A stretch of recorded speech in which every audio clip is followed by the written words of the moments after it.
from the city that never sleeps.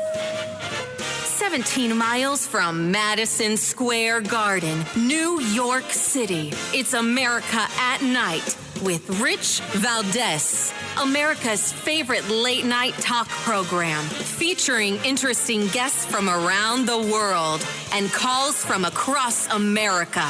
And now, here is your host, Rich Valdez. Hi there, good evening, and what's up, America? I am Rich Valdez, Valdez with an S, by the way, at Rich Valdez on all of the social media, your liberty-loving Latino amigo. Happy to be here with you guys tonight. It is Friday. Yesterday I said it was Friday. It's really Friday today, and our phone number is 833-4825-337, 8334-Valdez if you want to join this late-night national town hall forum and have your voice heard. It's my pleasure to have that conversation with you and get into those topics that you want to discuss. But I want to start off with a couple of things, not the least of which is the White House is firing back. We've got Karine Jean-Pierre, I believe this is our third audio cut of the day, saying that it's very irresponsible reporting for anyone to allege that the cocaine found in the White House might have belonged to the Biden family. Now, I'm going to let you hear it, and then we'll talk about it. Check this out. There has been some irresponsible reporting about the family, and so I got to call that out here. And I have been very clear. I was clear 2 days ago when talking about this over and over again as I was being asked a question. As you know, and media outlets reported this, the Biden family was not here. They were not here. They were at Camp David. They were not here Friday. They were not here Saturday. They were not here Sunday. They were not even here Monday. They came back on Tuesday. So to ask that question is actually incredibly irresponsible. And I'll just leave it there. Now, there are some White House pool reporters that reported that the president's son, Hunter Biden, was with him in the presidential SUV on one of those days where she's saying he wasn't there. I don't know if that reporting is the irresponsible reporting she's talking about or not. We will look into it and get to the bottom of it. But one of the White House pool reporters did report that Hunter Biden was there one of those days and then left to Camp David. But my point is, I'm not trying to prove that anything belongs to Hunter Biden. I believe my own opinion is that I don't think Hunter Biden is doing or sniffing cocaine. I think he's been pretty open about his former drug use, and it was smoking meth and smoking crack. It wasn't snorting cocaine. I didn't see any of that in those videos on his laptop. Again, doesn't mean he doesn't do it, but not something I would imagine. Now, based on the several individuals or a couple of individuals that we had a conversation with, former White House employees that have gone through this process, one of them, Lynn Patton, former HUD official and current senior advisor to the 45th president's campaign, she says that the easiest way to bypass some of the security to get into the West Wing is to ride in on the motorcade. Now, she didn't say that she believed it was Hunter's. She didn't say she believed it was the president's. She just said that those that have access to the motorcade would have the easiest chance of smuggling in some contraband. So I'll leave that where it is, right? We'll see what happens with that. But fascinating to me that rather than, again, come out and say, well, American people, I'm here to tell you that we take this stuff seriously, and this is not a joke. We're going to get to the bottom of it because you deserve answers, and President Biden believes that we should do better. And try and reinforce some norms, right? Just some adult in the room type of thing. But nope, no, none of that. Instead, irresponsible reporting. Now, I am going to, in the odd occasion, I'm going to agree. I saw a headline somewhere that said something like, cocaine confirmed in the White House after Hunter Biden had been there. Now, these were two facts, but they were somewhat separate facts, and they were not necessarily related in any way. And I thought, that does tend to lead people to believe that the cocaine was found as a result of Hunter Biden's visit. And again, it was written in a way where that you might infer that, but it wasn't portrayed that way in the writing. But you could make that inference. So I think yeah, if you're trying to write a provocative headline and you want to write it that way, go right ahead. I honestly would love to know whose it is. I would love to know what if it's Karine Jean-Pierre's? Right? I'm not saying she has a drug problem or anything like that. I'd love to know. I'd love to know who the individual is, and I think we should know. I mean, it's such a big story already. But that is Karine Jean-Pierre. Now, I want to move to a couple of other things before we move on, because there's a lot going on tonight. Tonight we're having a few really interesting discussions that I hope you can stick around for. I'm going to be with you straight till 1 a.m. Eastern, keeping you company all night long. We're live and we're national, so we'll be taking your calls throughout from anywhere in the country. But we're going to touch upon something that I think comes up every other day, which is the issue of race, right, and racial grievances.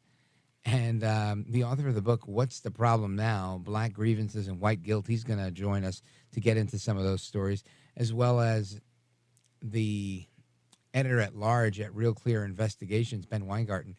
He's going to join us and discuss his thoughts on the court case that was decided recently at the federal level, saying that Biden overstepped his bounds and violated the First Amendment by colluding with big tech companies.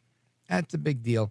And someone who's just written a book on disinformation coming out and disinforming people just a little bit more, trying to say that, this is disinformation. And so we'll dig into that as well. And Lisa Miller, she's written a book on the business of joy. But what we're going to discuss is why extreme pride in America has fallen to a near record low number. And we discussed a little bit about that poll yesterday, but we didn't talk about why, what's exactly happening. So I'm curious to have that conversation as well. And just a quick tease. I don't normally tease things this far out, but on Monday, we're expected to have a really big show as well. A lot of interesting people, a lot of great topics. So later on, we'll play a little audio on some of that stuff as well. But other big news that I wanted to share with you, cluster bombs, right? Cluster bombs have been approved by the Biden administration and sent to Ukraine. Now, Admiral Jake Sullivan took to the podium today to remind everybody that Ukraine would not be using these munitions in some foreign land. We're just sending them, so that they can have them and use them in a very careful way. And they've provided these written assurances that they're going to use them carefully. So it's a quintessential Jake Sullivan speaking out of both sides of his mouth. Listen to this. Ukraine has provided written assurances that it is going to use these in a very careful way that is aimed at minimizing any risk to civilians. And by the way, Ukraine, the democratically elected government of Ukraine, has every incentive to minimize risk to civilians because it's their citizens, it's Ukrainians who they are trying to protect and defend. This is not Ukraine taking these and going and using them in the Middle East or in Southeast Asia or in some faraway land. They're using them on their territory to defend their territories. Oh, geez, thanks for clarifying that. For a second, nobody knew that they were at war with Russia. Geez, it's amazing how people speak down to the American people. Such an educated populace. And then you get guys like Sullivan here that just talk to you like you just fell off the turnip truck.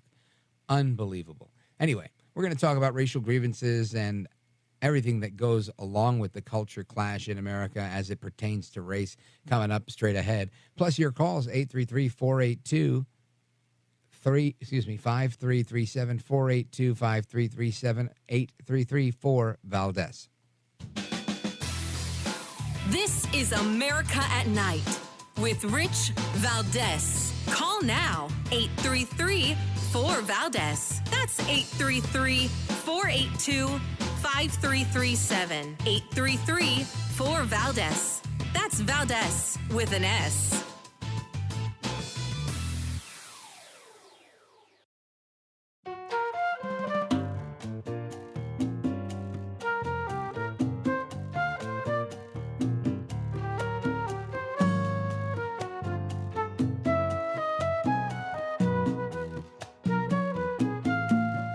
America at Night with Rich Valdez.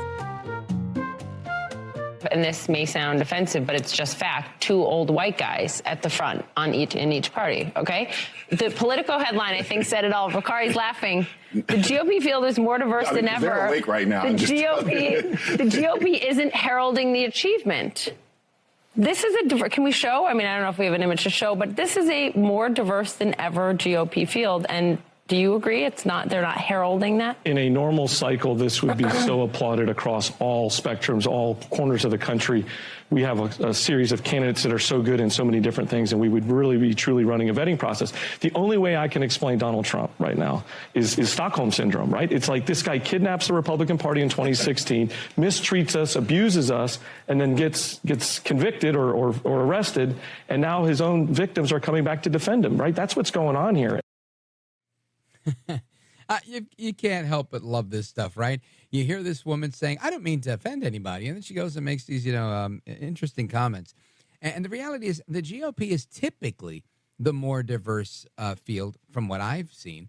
It usually is because of all the differences that you have in the party. You have the fiscal conservatives and social conservatives and all sorts of different conservatives that and non-conservatives, moderates and whatnot. You have a lot of diversity there.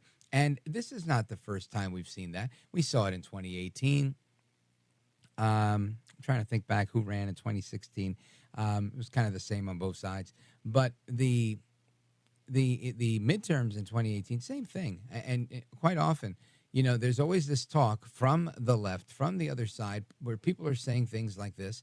And ultimately, they're the ones that go ahead and fail to nominate Kamala Harris, fail to nominate Tulsi Gabbard, fail to nominate whomever that might be ultra diverse on their side, and they go with an old white guy named Joe Biden.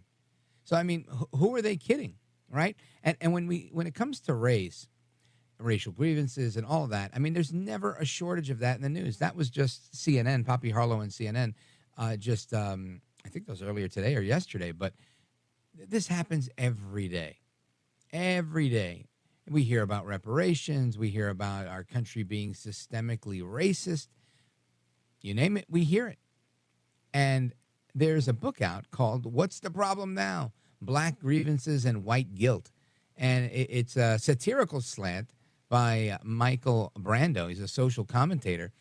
And he's with us to talk about the book and some of what you could expect through the book and to help us kind of analyze some of the news today. Michael Brandow, welcome to the program, sir. Hey, Rich. Thanks for having me. Oh, it's my pleasure. So I really want to get into this with you because, whether it's that clip that we just heard or, what you're observing on the news every single day, it seems like there's never a shortage of hypocritical and unfounded racial commentary. And people seem to really love it. Well, I'm one of those old white guys, and I'm coming to embrace that expression, like it or not. I have no choice. I wrote a kind of dark comedy about race in America. That's what my new book is.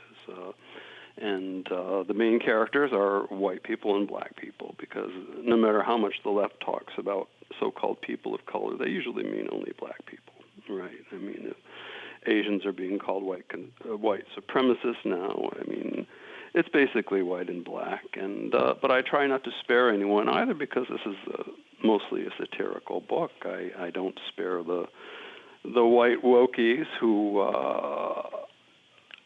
put down the rest of white people for not having some sort of special relationship to black people that they think they have, and I don't spare radical black people who blame white people for all their problems.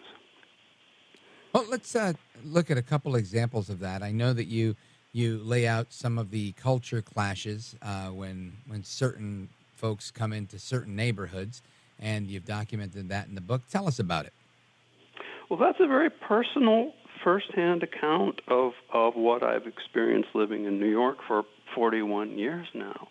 I mean, I live in Greenwich Village, which is not the bohemian place it used to be. It's become a very wealthy, very, very white neighborhood. I don't know of any I think black Anderson people. Cooper lives there. Yeah, he lives around the corner from me on 3rd Street, yeah. We have the same barber, in fact. But my neighborhood is very white, and except for maybe some NYU students and their transients. But what's happened since George Floyd is we've had this influx of black people who wouldn't normally be there, released from prison, bail reform, and mental wards. But don't get me wrong, I love black people. I've had 2 black boyfriends.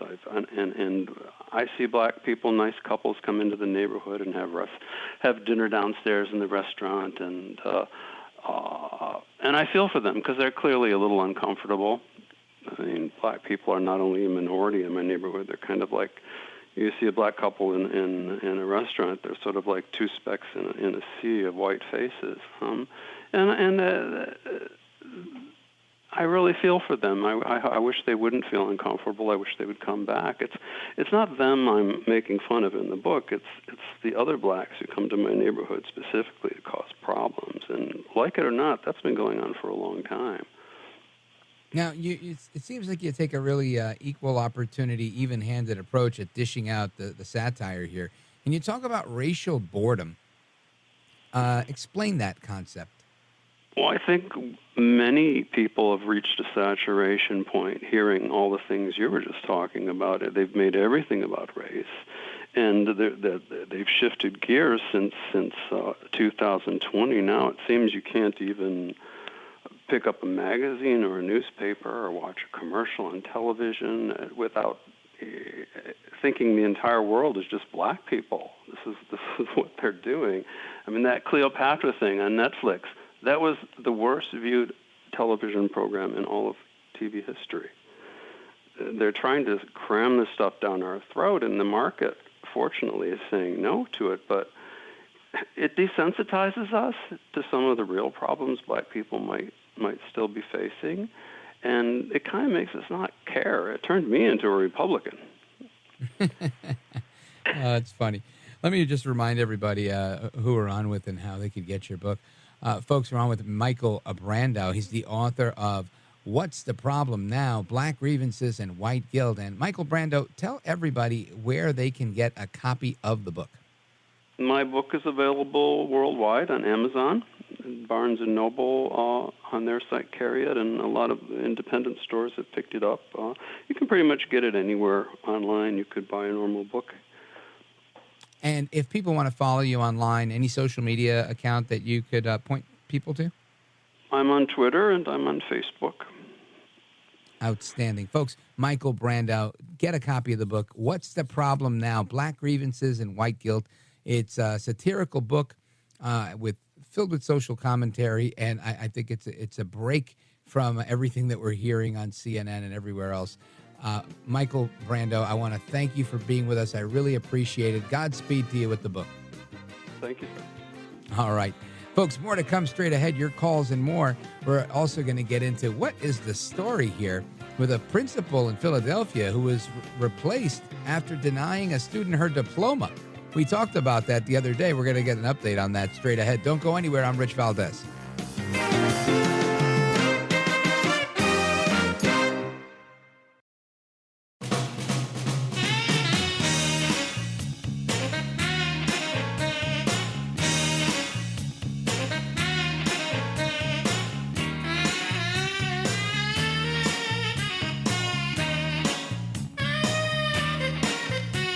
America at Night with Rich Valdez. So back, I don't know, was it June 21st? And I think this happened on the 19th of June. There was a young lady that did a cultural dance. She's a Muslim. She had her Muslim headgear on. And she did a cultural dance or walk or stride to get her diploma. And she was dissed when she got to the principal. They didn't give her the diploma. They shook her hand and she had to walk away without a diploma in her hand. Absolutely humiliating. And I remember, saying, if that happened to my kid, I think I'd lose it. Anyway, the school district apologized afterwards, saying that Well, I think we have the report. Listen to this. She stole that moment from me. I will never get that again. Hafsa Abdur Rahman cried tears of humiliation instead of joy at her high school graduation on June 9th. The 17-year-old says the principal warned students their families could not cheer or clap when they walk on stage. And I understood the rules, so I was telling in the video, I'm like, do not say nothing because I want my diploma. I knew and understood what we were supposed to do. In this video, you can see Abdur Rahman dance across the stage and then hear the response from the crowd. She says because they laughed, the principal told her she could not receive her diploma. If they thought that I shouldn't do the gritty across the stage and do the Girls High traditions, nobody should have been able to wave or blow kisses or do period signs because I feel like that's the same thing. So I just thought it was really unfair. Abdur Rahman says she's not alone. 3 other girls did not get their diplomas on stage, but all of them did after the ceremony. The school district of Philadelphia said in a statement, quote, "The district does not condone the withholding of earned diplomas based on family members cheering for their graduates. We apologize to all the families and graduates who were impacted and are further looking into this matter to avoid it happening in the future." Although Abdur Rahman wishes she had a better experience, she and her mother hope school leaders learned a valuable lesson. It's 2023. A lot has happened. These girls went through COVID together. I understand traditions and rules are set, in place for a reason, and we're not saying that they should be broken, but it might need to be revised also. Let me tell you, that story, it rubbed me the wrong way because I thought it was what that mom said was absolutely true. And again, only because I had a high school senior. My youngest daughter graduated just 3 weeks ago or whatever it was. And I can tell you, this poor girl, her 4 years of high school was only 3. And not because she got skipped a grade, because COVID. I mean, they lost an entire year. She actually lost more like a year and some months because they kept delaying it and the stupid policies that if you were in the same classroom as somebody that tested positive, even if you didn't test positive, you had to quarantine for 14 days. That happened to her one time, back to back. 2 kids got sick. She was out for 28 straight days. I mean, who is this benefiting, right? It was horrible. While many states were using a test to stay type of thing, and that's a whole other conversation. But my point here is this girl worked hard to get her degree, her diploma, and to be treated the way she was treated, I thought was absolutely horrible. I mean, she didn't disrespect anybody. It was when you see the video, it wasn't anything crazy. It was like she was skipping. For all I know, it wasn't some cultural thing. She was just happy. People laughed and kind of joked, and it wasn't a disruption. It wasn't anything. And they treated her so poorly. And I'm glad they did that. Well, anyway, the update to this story is this. The Philadelphia high school principal who did that was replaced after denying diplomas to her and those other 2 girls. And good. I'm glad that happened. The principal was replaced, at least temporarily, after she went viral for denying at least 2 students their diplomas because of their onstage celebration. Let me read this to you. New York Post. Listen to this. Lisa Messi, she was the principal of Philadelphia High School for Girls. She's been replaced by Janice Butler as a substitute leader at the historic Magnet School, the Philadelphia Inquirer reported. Again, so listen to this. All-girls school, and it's a magnet school, meaning you've got a test to get in, right? It's not your average district school. And this is how they're treating students that perform at a higher level. I think I'm glad this person is not around kids anymore. That's not what you need. That's not teaching anybody anything. Don't let your family cheer for you, because if they cheer too loud, we're not going to give you your diploma. I mean, really. All I could say is don't invite me to celebrate your anything if you don't expect me to act up and act the fool. That's what I specialize in. I scream from the stands. I get everybody there. I don't bring the air horn like some people do, but I'm not mad at the air horn people, even if it's annoying. But you know what? That's their moment. I'm not going to steal their moment. That's crazy. Come on. You don't know what certain people go through. For some people, it's not a big deal. For others, it's a huge deal. I did 3 years of high school, and then I had extraordinary success with a business I started out of my house. I used to cut hair in my bathroom, and I had amassed like 100 clients, and somebody saw something in me that I didn't see in myself and said, you should open a business. And I was like, yeah, maybe when I'm older. And they're like, no, you should do it now because you have the business now. And I transferred from the high school that I went to, North Bergen High School. I transferred to the county vocational school, did high school at night in my senior year. So I didn't graduate with my senior class, which delayed me. I actually ended up graduating a year later with a bunch of old people that, were new to the country, many of them. And my point was, my parents, my dad had a 6th grade education. My mom chose not to go to her high school graduation. So it was like this legacy of people not graduating on stage for high school. Now, some families, everybody's done it. It's just a thing everybody did. But in my family, when my oldest daughter graduated high school, it was like, wow, you're like the first one in our family to walk across a high school stage, despite whatever success we may have had. There were people that my other brothers of mine that got GEDs and were extraordinarily successful in law enforcement and other areas. But that was the path that we'd taken. So when I hear a story like this and I say, wow, here's a girl who's, at a magnet school, meaning she had to get in, had to apply and be selected to get in. And because of the way she walked and the way that the audience responded with a brief chuckle, was denied her diploma. I found it to be disgusting. And I'm so glad they took this person out. Now, the school district associate superintendent, Tomas Hanna, informed the community in a letter about the temporary change in leadership, saying Dr. Butler is excited to support the school community to help set the stage for a successful 23-24 school year, according to one of the reports. And the move comes after the controversial June 9th graduation, which made national headlines when Messi was seen waving at least 2 students off of the stage as they stepped up to receive their diplomas. This woman should be ashamed of herself, Lisa Messi. Unbelievable. And if you want to come on this program and explain why you did what you did and give your rationale, happy to hear you out. Give us a call, by the way. If you're listening, Miss Messi, please call 833-482-5337, 833-4-VALDEZ. I think this whole thing is out of. This is America at Night with Rich Valdez. Call now, 833-4-VALDEZ. That's 833-482-5337. 833-4-VALDEZ. That's Valdez with an S.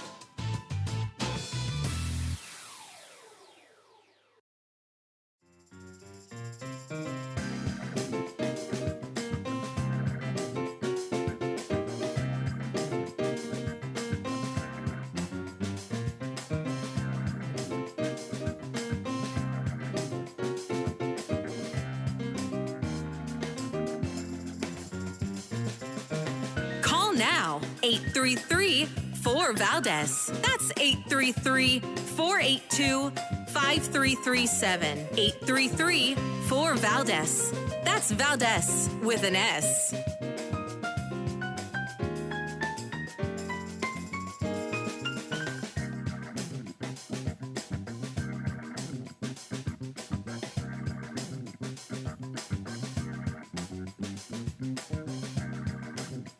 All right, America, welcome back. Rich Valdez here. Now, listen to this.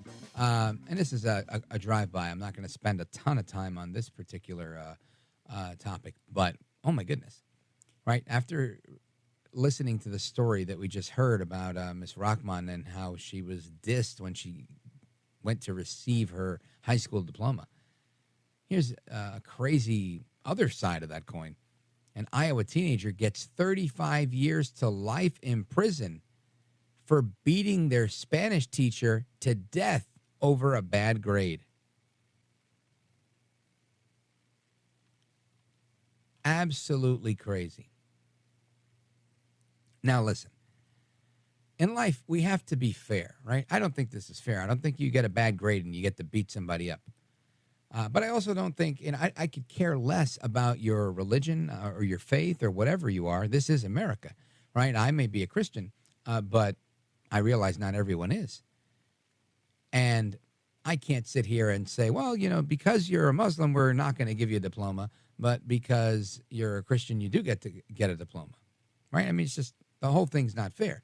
Fair is fair, and you got to call them like you see them. It's part of having integrity. It's part of doing what's right. And this kid here didn't do what's right, right? The 2 Iowa teens They pled guilty to first-degree murder after bludgeoning a Spanish teacher to death with a baseball bat. They were sentenced on Thursday to life in prison with the possibility of parole after 35 years. Willard Miller, 17 years old, and Jeremy Goodale, Goodale,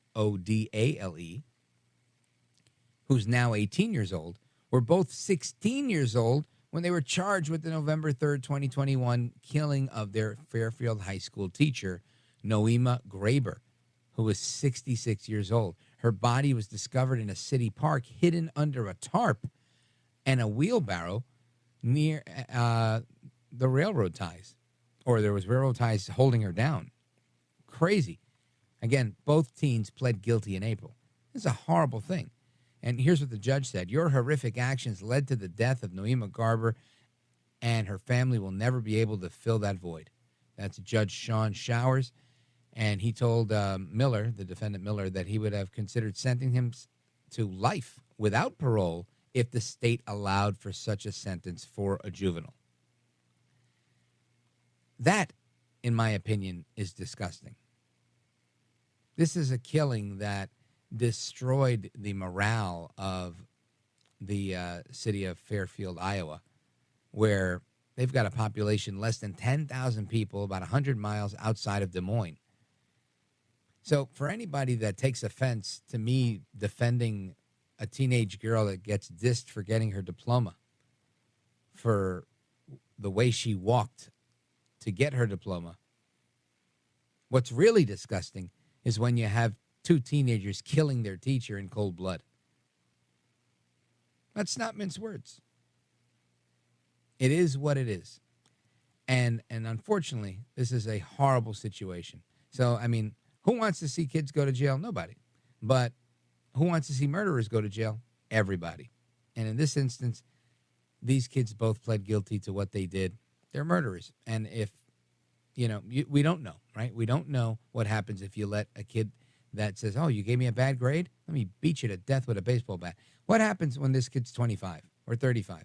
Do they become members of the ministry? Do they give it up? Do they leave those harmful ways behind? I don't know. Or is this, their fate? Now they're like, the first time they did it was hard, but it's a lot easier now. Oh, you cut me off? Hold on, let me get my bat. I didn't like the way you looked at me. Let me get my baseball bat.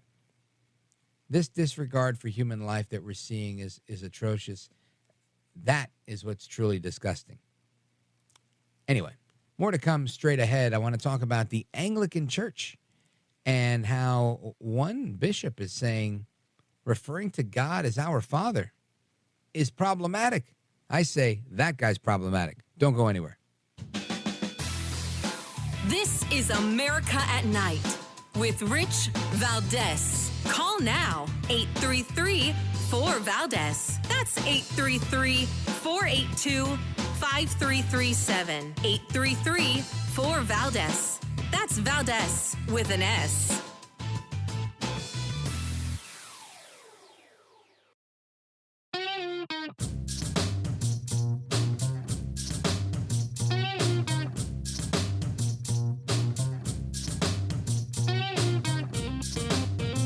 America at Night with Rich Valdez.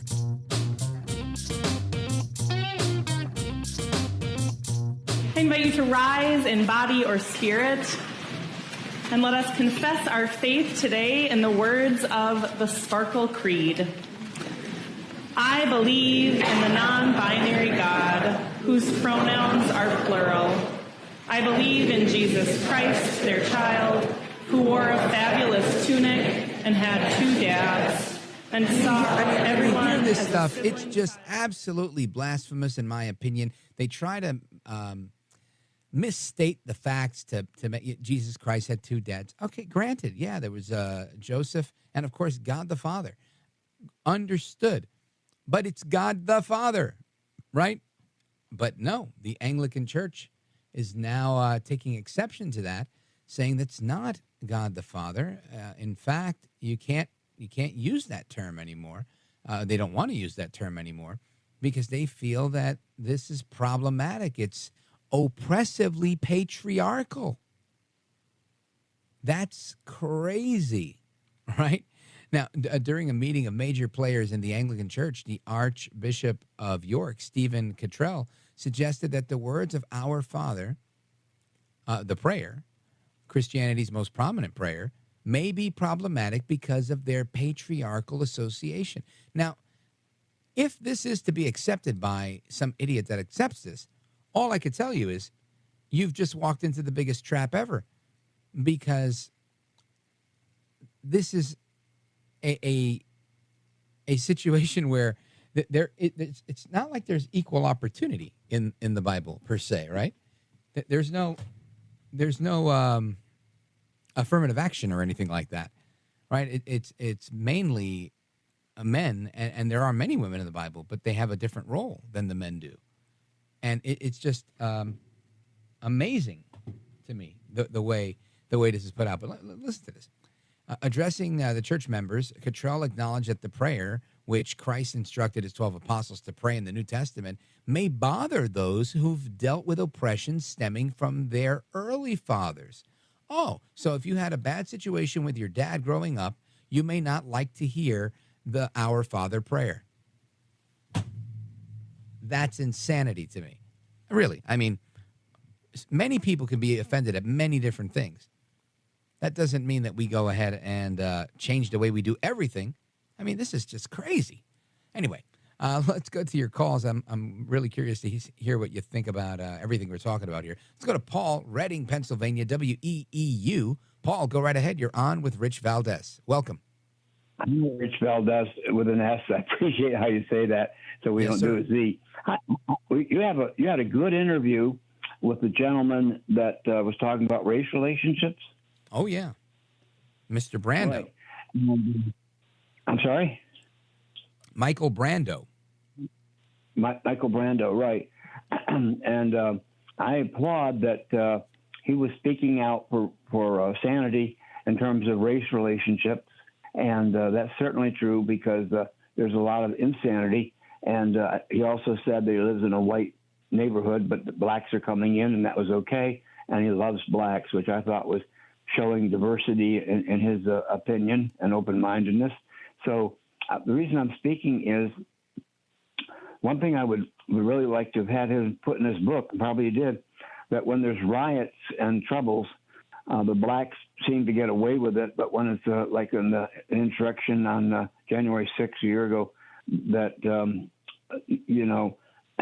don't get punished. And you know, what's interesting about that situation is I see the point you're making, but to me, the larger point is it's kind of like, the old saying, history is written by the victors. And our news is written by our news people. And so it's interesting to me that it's okay to go out and march in the name of racial justice. And by marching, they mean burning things down, taking over police stations, hurting people, burning police cars, rioting. And when you have a similar situation with not as much violence and not as much fire with the January 6th riot, that's somehow the worst thing in the world. And I don't think it's done that way to be displayed along racial lines. I think it's done that way just because that's how they pick and choose which story they like. If they like this narrative, then that's okay. You're just marching for justice. If they don't like your story, it's an insurrection and you're crazy and you're bad. Excellent point, Paul. I appreciate the call from WEEU, Reading, Pennsylvania. Folks, stay with us. More to come straight ahead. We've got more guests, more calls, more topics, more me. Don't go anywhere. I'm Rich Valdez.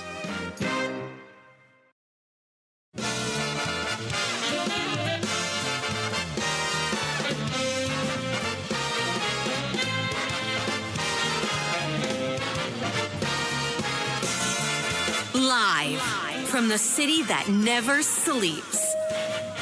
17 miles from Madison Square Garden, New York City. It's America at Night with Rich Valdez, America's favorite late-night talk program, featuring interesting guests from around the world and calls from across America. And now, here is your host, Rich Valdez. Hi there, good evening, and what's up, America? I am Rich Valdez, Valdez with an S, at Rich Valdez on all of the social media. Welcome to the program. If you want to join us in our late night national town hall conversation, feel free. The number is 833-482-5337, 833-4-VALDEZ. Now, I want to get into a couple of things. We had a couple of really cool discussions in the first hour, and we're going to continue it in our second hour. And, of course, hour number 3, Open Phone America. Don't miss that when you get to call in and weigh in on any topic. Right now, we're going to keep it to the topics that we're on. But a couple of headlines I want to go over before I jump into everything. The Biden White House is celebrating Bidenomics, and they're doing this as the economy is slowing down.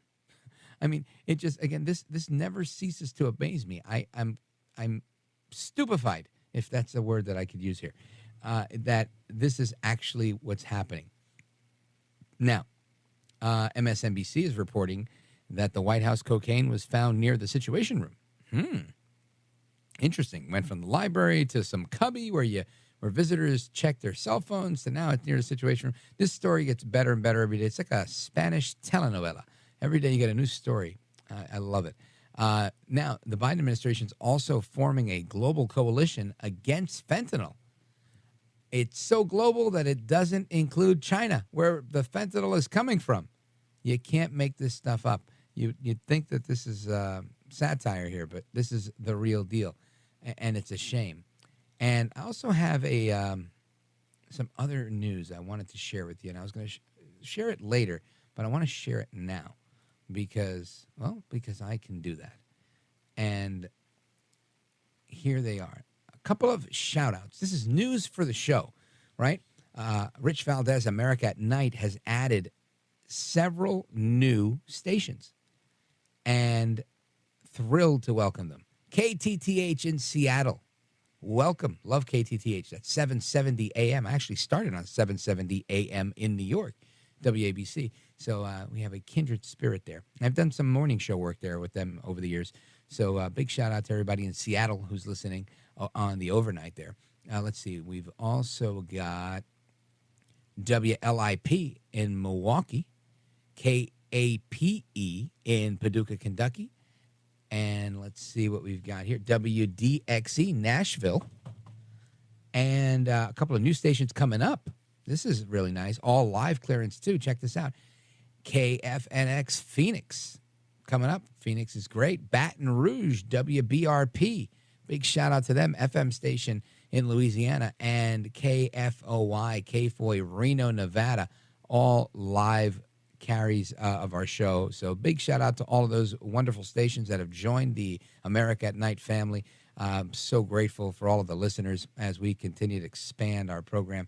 And I want to get into a little something. I was scrolling through social media and I saw a really good tweet from Ben Weingarten. And of course, he's been on the show before, and you know him from Real Clear Politics, Real Clear Investigations. He's the editor-at-large at Real Clear Investigations. And he puts a really good tweet out criticizing the author of a forthcoming book. But her critique was on the outcome of the censorship decision that came from the federal court earlier this week, saying the judge's order prohibiting contact between federal agencies and social media platforms ignores the threat of hostile foreign adversaries and criminals online. I think that's okay if we ignore them. But anyway, request to remove this information is not censorship. Well, in many ways it is, but we continue. The Bill of Rights is not a suicide pact. What is wrong with this woman? Now, mind you, this is Barb McQuaid.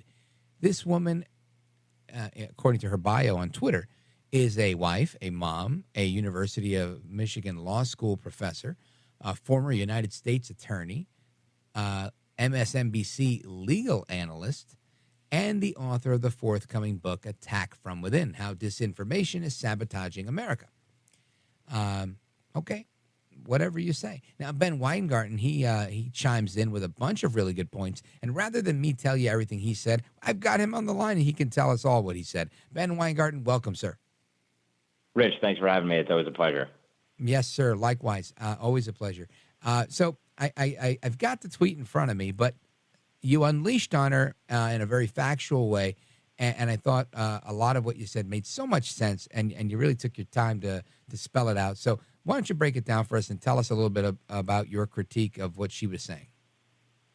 Well, first, it bears noting that Barb McQuade is sort of a deep state DOJer par excellence. So when she comes at this with the disinformation expert, and this whole case, the context for this is obviously hugely important. This whole case is about the fact that basically every federal agency under the sun, the White House, its third-party cutout, quote-unquote, anti-disinformation partners, and the social media companies colluded to censor Americans' speech on stories from the Hunter Biden laptop story to questions about mail-in balloting and election integrity and then election outcomes in 2020, and then to virtually every aspect of the Chinese coronavirus under the sun. So she's talking about, national security concerns, which is, of course, the go-to of deep staters anytime their prerogatives are challenged. That has almost nothing to do with the conduct that has been evidenced based on the discovery in this unbelievable Missouri v. Biden case. So set that aside for a second. What McQuade did here in invoking national security and criminal acts and such, well, the fact of the matter is that if you simply read the injunction, the temporary injunction put forth by this judge, freezing the federal government-led part of the censorship regime that's been imposed on us, it explicitly prohibits, or rather explicitly allows, the government to engage in conversations with social media companies that might have to deal with a national security threat. And so I simply lay out in these bullet points in response to her, again, queen of fighting disinformation here, that she is spewing disinformation by not looking at the text of the injunction itself, which clearly she could read. And by the way, she's not the only one who took this tact in terms of attacking the federal judge here for having the gall to actually defend our First Amendment rights in this July 4th temporary injunction. Andrew Weissman, also, who I'm sure your listeners know, is among the most, and he came out with this exact same argument, and this telegraphed actually the argument that the DOJ went with yesterday when they issued a motion to get a stay on the temporary injunction, which means they are calling for the judge to freeze his freeze of the censorship regime. And what do they point to? Well, they point to the fact that his temporary injunction could lead to grave attacks on Americans and their democratic institutions. What is that argument? What they are saying is upholding and defending the First Amendment is a threat to Americans and their institutions, and they say poses irreparable harm to the government. Think about how backwards that is. But this was the exact argument that the likes of the McQuades and Weissmans of the world were telegraphing, and it's exactly what the U.S. government now is arguing in trying to go right back to the censorship regime that has temporarily been frozen. Ben Weingarten, does the U.S. government have a right to the First Amendment? Well, there is some precedent out there which makes the argument that the government has a right to speak, and it's sort of a privileged right to speak. But guess what? This temporary injunction does not prevent the government from speaking. This temporary injunction does not say federal government agencies, you can't have Twitter accounts, you can't have Facebook accounts, you can't have TikTok accounts, although you probably shouldn't. You can't put out press releases. You can't do interviews with the media. No one is taking away the government's right to speak. What they're trying to freeze here is the government's right to take away, or its privilege that it's taken upon itself to take away your right to speak. And the government has no such authority, obviously, to abridge your speech. And this gets it totally backwards. The government has a right to censor you, and you have no right to combat that, is basically what it's saying. And, if the federal government wants to get in the business of defending the idea that pervasive election interference and rampant viewpoint discrimination is its God-given rights, then we're even more unmoored from the Bill of Rights, from the Declaration of Independence that started this whole project than I think any of us would have ever imagined. Yeah, really well put. And I think we're there, honestly. I feel in the government class, you have people that, I don't know, they get it wrong. They think that they have this savior syndrome or this godlike complex where they feel that, well, we're the government. I'm Andrew Weissman. You're just Ben Weingarten and Rich Valdez. What do you know? You guys are lackeys, but we're the government and we do things and we know how to maneuver, our rules to get whatever we want. But I think the rest of the world is buying into this stuff. And I get my coffee at a Cuban place every morning. And I was talking to the guy, and we're talking about just the fundamental aspect of the Constitution. Like I was saying, there's a reason it says "We the People" really big at the top, because it's a document from we the people, and it's outlining the limitations that the government has on we the people. This is not the government telling us what they're allowing us to do. This is us telling the government the bounds that we have. And I think there's a real difference in that. That's not just semantics. But his argument to me, and again, this is a Cuban exile, his argument to me was, no, it's the government that's in charge. And I said, well, I could see why you see it that way, because you're from Cuba and you grew up under communism. But it doesn't work that way. It's not the way we designed our system. And we had a big fight, honestly, not a big fight, but a big discussion. And ultimately, he did a little reading and came back and said, look, it seems like legal scholars are split on this. And, so I'll concede the point to you, but I don't think you're totally right. But I realized, wow, there are people out there that do believe that the government is almighty. And I'm not one of them. Yeah, and of course, the government governs with our consent. It gets all of its powers from us. And to your point, the government operates in a paradigm that is diametrically opposed to the system that the founders framed for us. Their view is essentially the government has limitless powers, and they might let you enjoy a little bit of your freedoms every once in a while, but only within certain defined limits. And you're not allowed to have certain opinions that dissent from the official government opinion, and you're certainly not allowed to put out inconvenient facts because that's dangerous malinformation. And the government uses the pretext of national security or public health or threat to democracy or critical infrastructure or whatever you want to call it as a rationale. And that's what every single tyrannical regime does. Every single tyrannical regime says what it's doing is for your own good. But in reality, in usurping that power, it destroys the very freedoms on which this entire system is based. And I take your point and completely agree. If there was one, and there were many demoralizing aspects of the Chinese coronavirus response, but if maybe the most demoralizing one is what percentage of Americans were willing to remain silent and go along with it because this is what the experts said and this is what the science says. And just because the science might have said one thing and oftentimes it didn't say what the science, i.e. Anthony Fauci, said it said, that doesn't mean that all of your rights are gone at the drop of a hat. And unfortunately, we've ceded many of those rights, and it's going to be hard fought to get them back. But this federal case, at least, provides a glimmer of optimism around this July 4th holiday. Folks, we're on with Ben Weingarten. He is the author of American Ingrate. Subtitle here, Ilhan Omar and the Progressive Islamist Takeover of the Democrat Party. You want to check that out. And we're coming back to Ben Weingarten. We're going to talk a little bit about his columns and the latest one. And don't move a muscle. Let me give you the phone number, 833-482-5337, 833-4-VALDEZ. This is America at Night with Rich Valdez.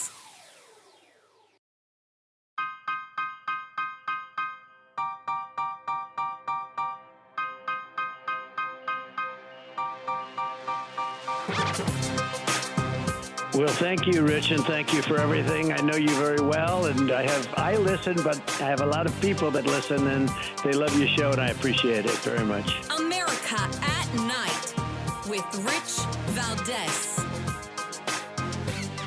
So I'm looking at a piece in the New York Post here, chilling revelations on the rise of the Fed's Orwellian speech police.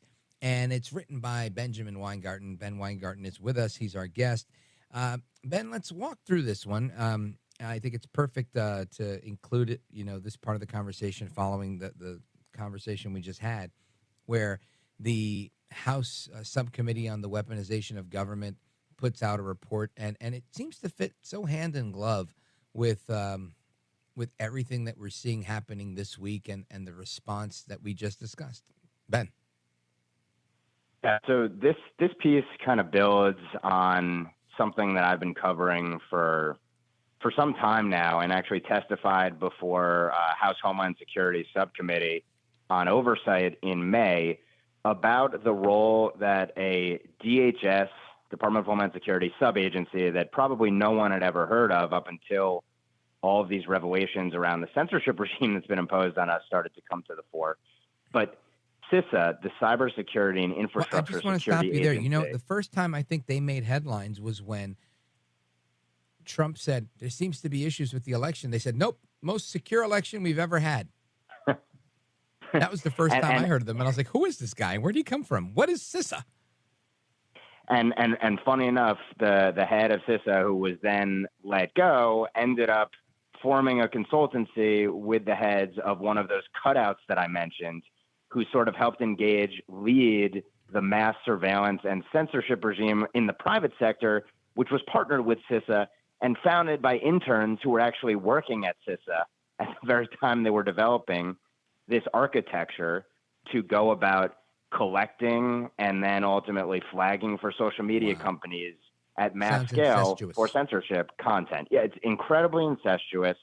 And of course, there's also the incestuous nature of the fact that the social media companies themselves, their quote unquote trust and safety or integrity teams, which are like their in-house censorship teams, are almost all populated with former intelligence community, former national security officials.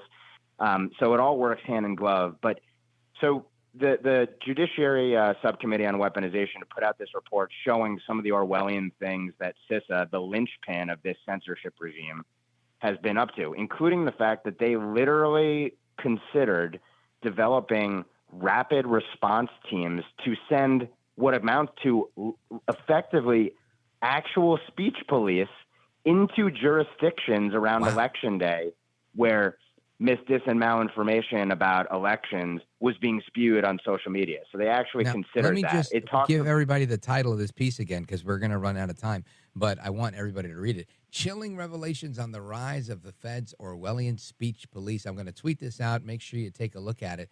Now, Ben Weingarten, let everybody know how they could follow you and learn more about the work you're doing. Yep. Follow me on Twitter at BHWeingarten or my Substack where I shoot out all my work, weingarten.substack.com. Thanks so much, Rich. Outstanding, brother. Thanks for joining us. Definitely got to do it again soon. Godspeed to you. Folks, Ben Weingarten, check him out, get his book, and read his columns.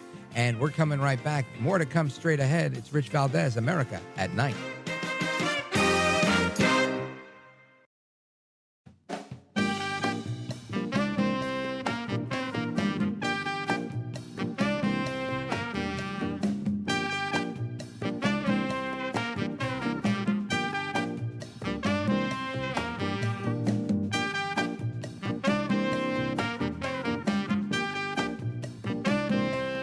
Call now 833-4-VALDEZ. That's 833-482-5337. 833-4-VALDEZ.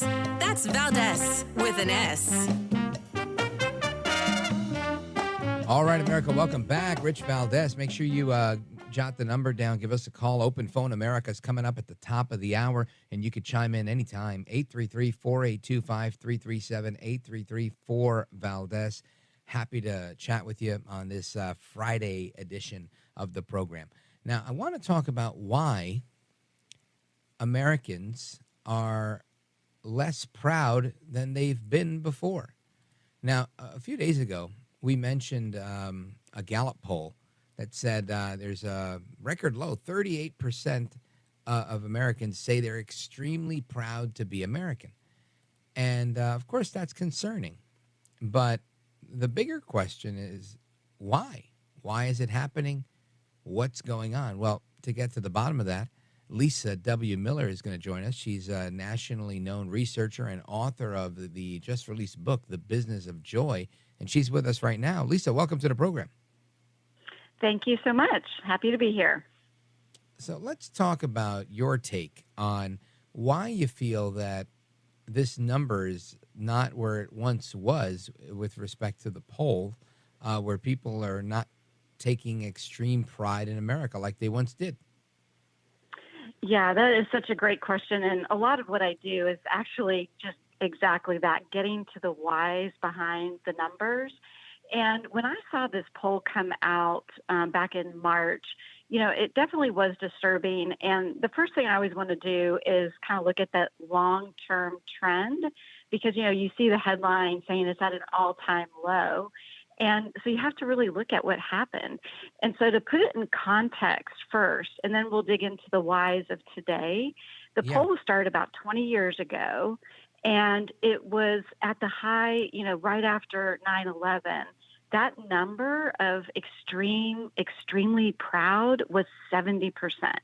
So, compare that to today, we're just barely half of that, right? But after it peaked in those years after 9/11, it kind of stabilized back down to the 50s. But then since 2013, it's just been on a steady climb. And then the last year versus this year, it definitely dropped a lot. So in a context perspective, it's been a steady decline, but we definitely kind of, we dipped down quite a lot year over year. But it's fascinating to look at the big picture, right? When you look at the long-term trends. Mm-hmm. Yeah. And so if you think about what's going on today, so you mentioned the 38%. Yeah. Coming off of the pandemic, what you can see in the data is this, not surprising, this massive divide between, the political affiliations. So, basically from 2016 to 2020, Democrats weren't so happy. And then now, 2020 to current, Republicans have dropped like 20 points. So we've had this kind of ebb and flow, and that's been a huge part of it. And now, let me ask you, was that part of the, Sure. Let's say from 2001 to 2010, did we see the same thing along party lines, or is that a new phenomenon? Oh, that is a great question, Rich. And back in 2003, the peak, there was a 20-point gap, Republican to Democrat, even back in 2003 at the peak of patriotism, let's call it, at least for this particular poll. And there was this 20-point gap. Back in, it was 2019, it was a 50-point gap. Almost a 50-point gap. So the gap has just completely widened between the two parties. So it's pretty dramatic. Right. So it's been consistent, but it's getting bigger. It is absolutely getting bigger. And so so if you think about that long-term trend, there's always been, if you think about two lines running kind of, simultaneously. The red line's been above the blue line pretty consistently, but then there's these bigger gaps where one goes up, one goes down. And obviously, no surprise when you look at the pandemic. And I have my own research going that's 60,000 consumers over the last 3 years since the pandemic. And that is this whole project I call the Journey Back to Joy.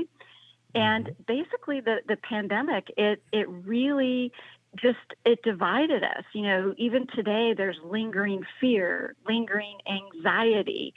And, we became scared of each other. And so that's been a big problem of these numbers today. And that's putting it nicely, scared of each other. And it's true, but it is putting it nicely. Yes. I mean, I remember seeing all these videos on social media of the way people were treating each other on airlines and, the way they were treating children. And it was like we'd entered a new world, a permanent twilight zone, which I'm glad is gone. But let's remind everybody about who you are and what you're doing. Lisa Miller is nationally known researcher and author of the just-released book, The Business of Joy. We're talking about why such a gap between the Democrats and Republicans, and why are so many Americans not extremely proud? And of course, we're going to talk about the business of joy as well. So don't go anywhere, folks. We're just getting started. There is more to come straight ahead. 833-482-5337, 833-4-VALDEZ. This is America at Night with Rich Valdez.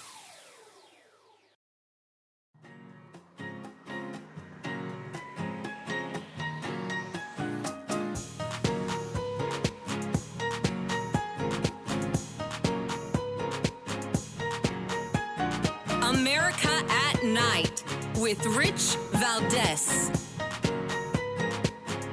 All right, America, welcome back. Rich Valdez, and we're discussing why only 38% of U.S. adults say they're extremely proud to be Americans. That's the lowest number in Gallup's trend, which began back in 2001 for this particular poll. Again, together with the 27% who are very proud, 65% of U.S. adults express pride in the nation. Another 22% say they're moderately proud, while 9% are only a little proud, and 4% are not proud at all. Our guest, Lisa W. Miller, she's a nationally known researcher and the author of the just-released book, The Business of Joy. Now, Lisa Miller, I have a question here, because I feel, and again, I don't know if I'm right or wrong, or you're the researcher, so you set me straight, but I tend to think this ought to be a binary question. Are you proud of America or are you not? And I think when they give you these caveats of saying, well, I'm a little bit proud, well, I'm not really proud, I'm moderately proud, or whatever when you have all these options, I think it dilutes the number, and maybe it gives you a more granular approach, but it also gets people to I guess vacillate is what I'm thinking. And Rich, that's a great question. And I certainly, it's a 5-point scale, which actually is a pretty typical consumer research scale. Mm-hmm. And the reason researchers, we like to use those scales is it does give you that granularity. And I do think that what you just mentioned, I think is super important, is the fact that, when you think about 2/3 of America say that they're extremely or very proud, that really paints a different picture than maybe the doom and gloom of the 38%. Right. But the other and the other really important number that you also mentioned was there's only, I think it was 9 and 4, so 13% are at the very bottom. And so I think that one of the things that as a researcher, it can be a little bit frustrating is that when I look at the total scale of the 5 points, it's not as doom and gloom.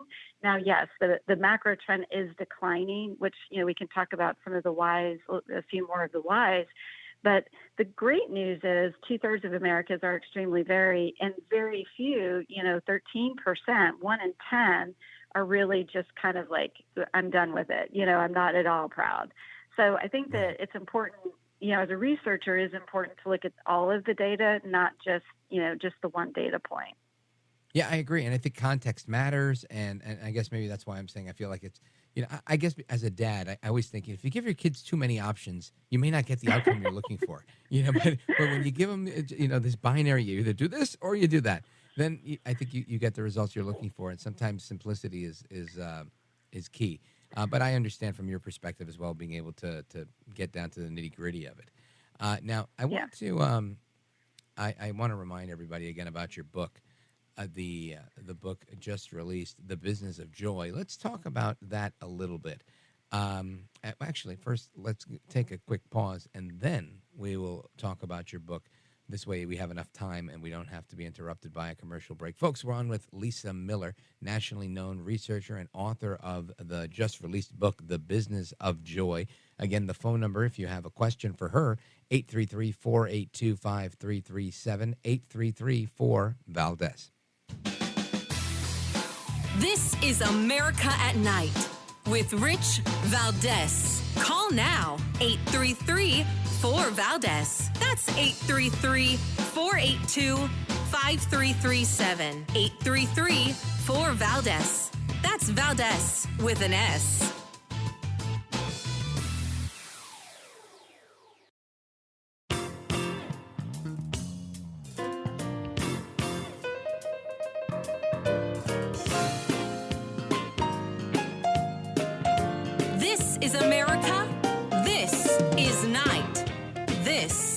is Rich Valdez.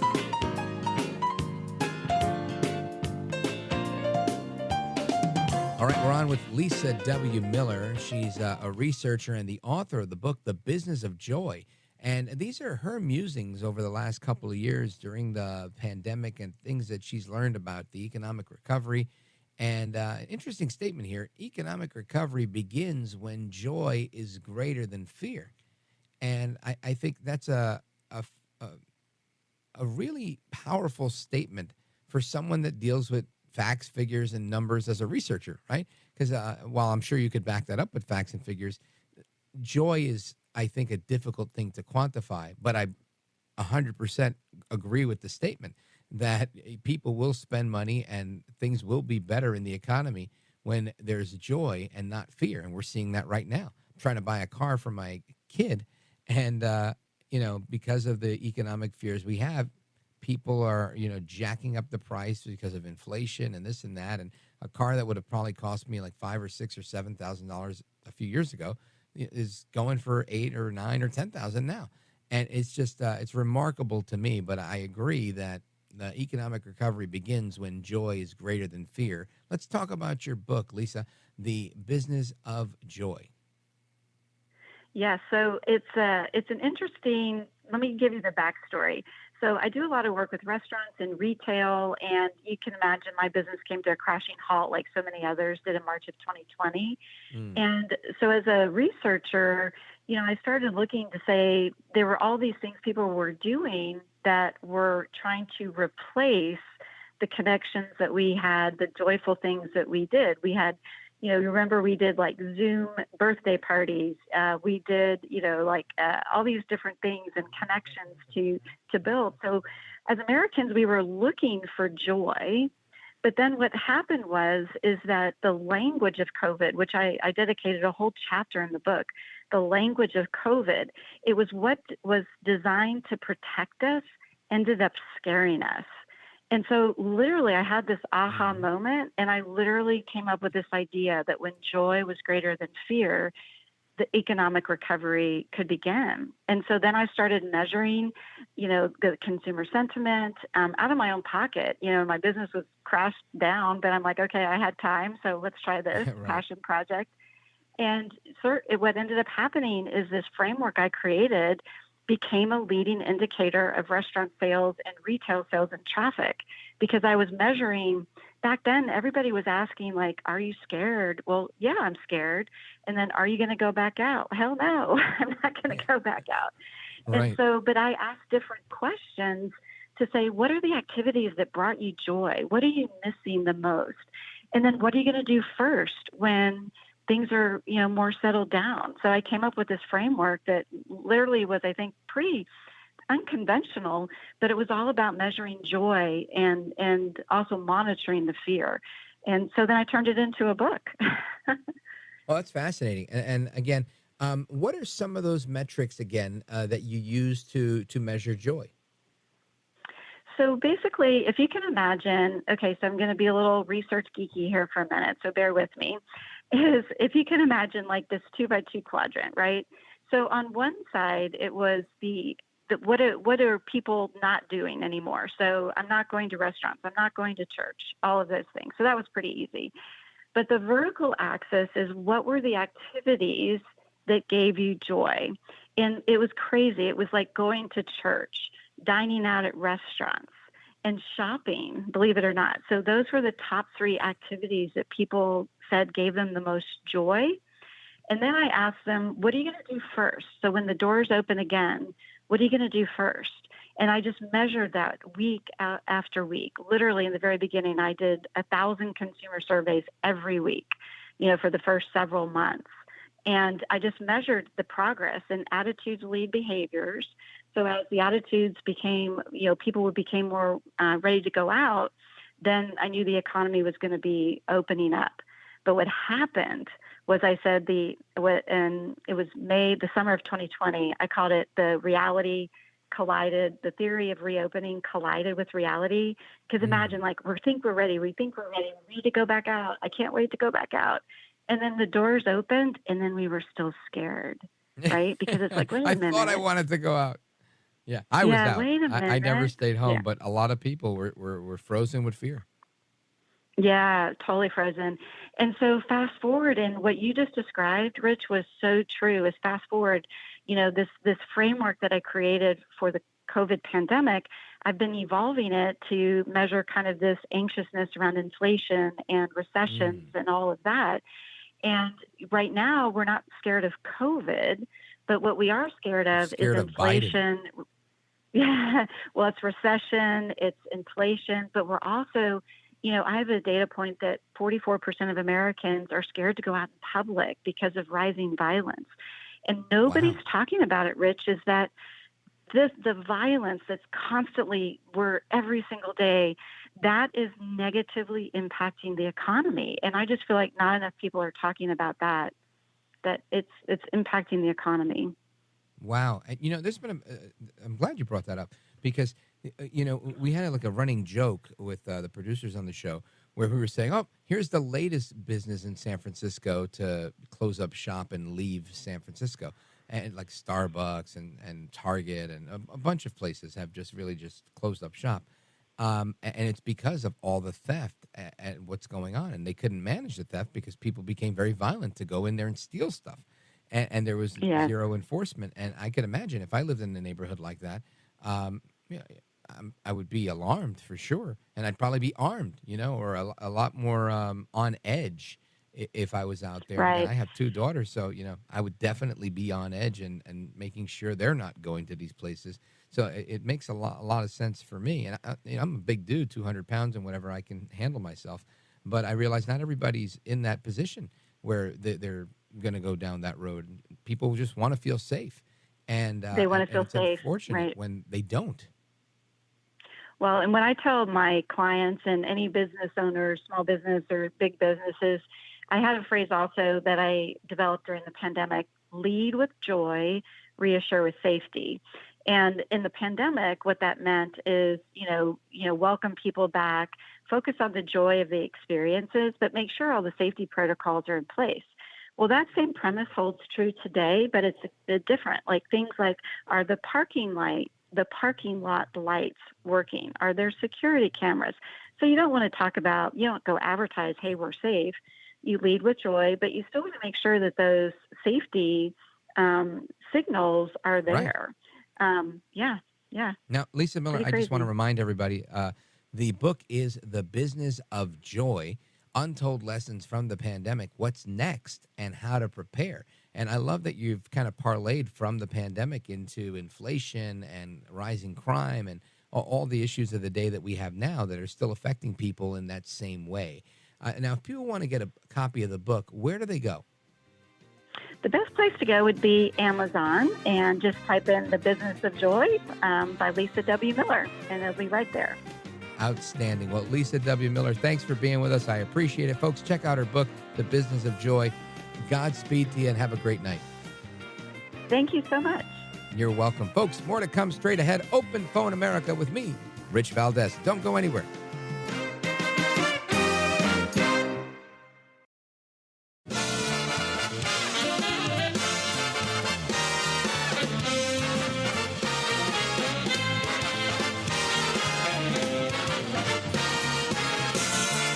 Live from the city that never sleeps.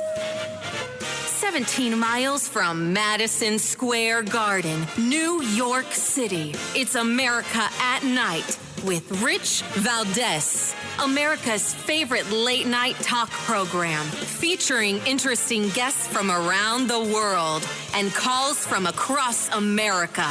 And now, here is your host, Rich Valdez.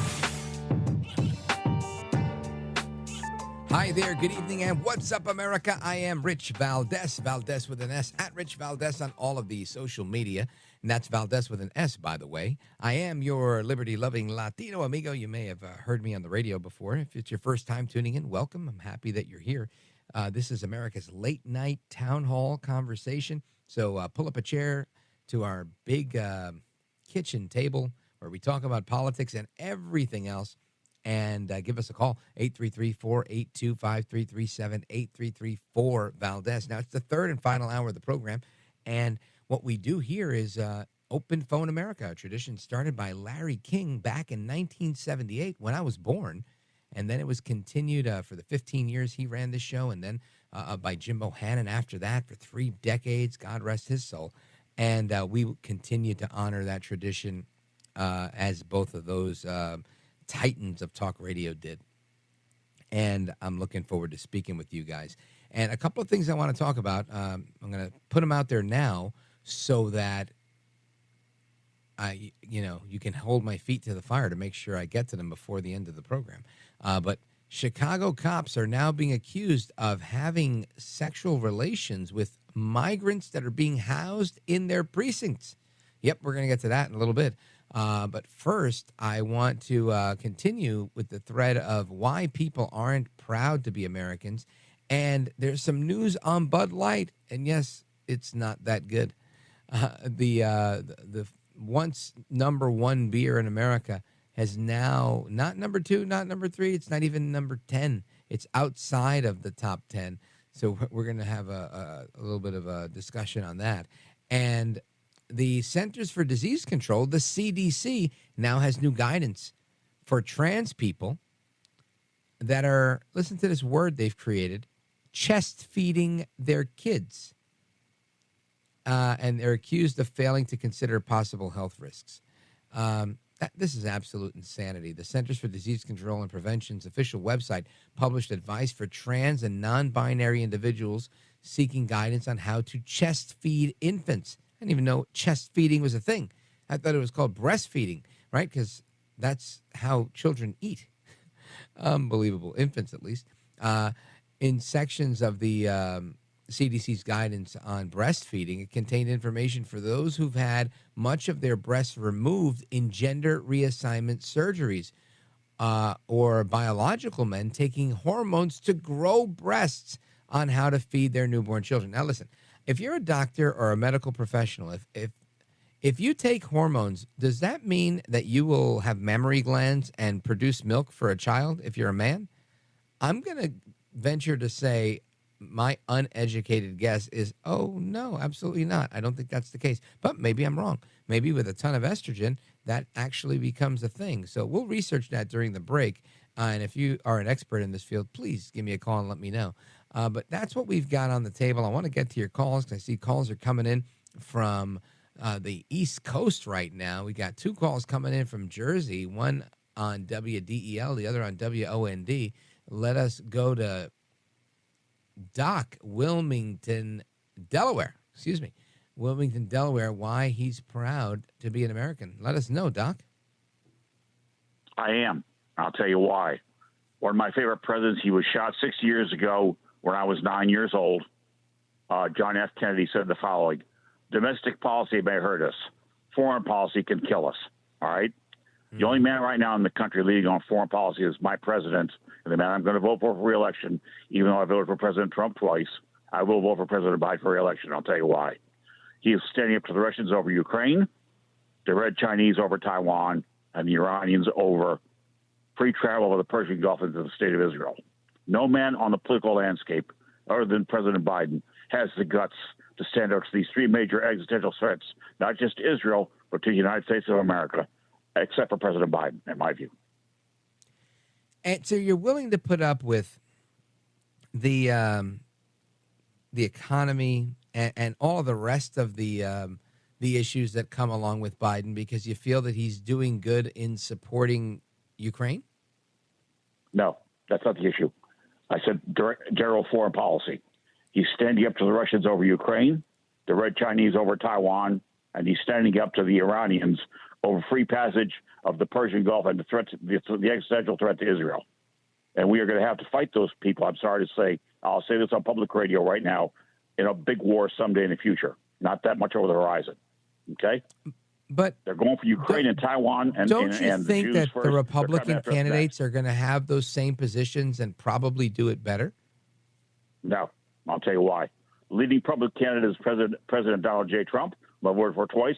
I won't vote for him again. He said in Manchester, New Hampshire, and I quote, "I will negotiate an end to the Russia-Ukraine war.